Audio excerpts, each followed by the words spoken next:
আসসালামাইকুম। আমাদের চারিপাশে এমন খামারি বা এমন উদ্যোক্তা দেখা যায় যেগুলো যে কোনো জায়গায় হঠাৎ করে সিদ্ধান্ত পরিবর্তন করে ফেলে এবং কি কিছুদিন পর পর এক একটা সিদ্ধান্ত নেয় এবং কি এক একটা সেক্টরে ঝাঁপিয়ে পড়ে, কেননা এটার লোভ দেখে।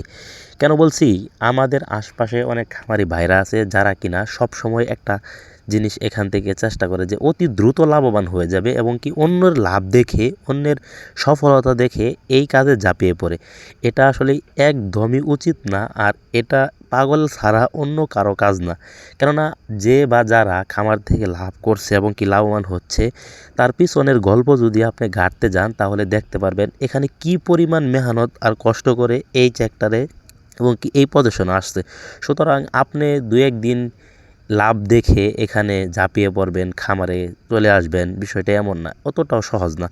যাই হোক, মূল কথা হচ্ছে খামার করতে হলে খুবই বুঝে শুনে এবং কি খুব দিক নির্দেশনা বড় ভাইদের কাছ থেকে নিয়ে খামার করতে হবে, তাহলে আপনি এখান থেকে ভালো কিছু করতে পারবেন। আশা করি সবাই বুঝতে পারছেন। ধন্যবাদ সবাইকে, সবাই ভালো থাকবেন।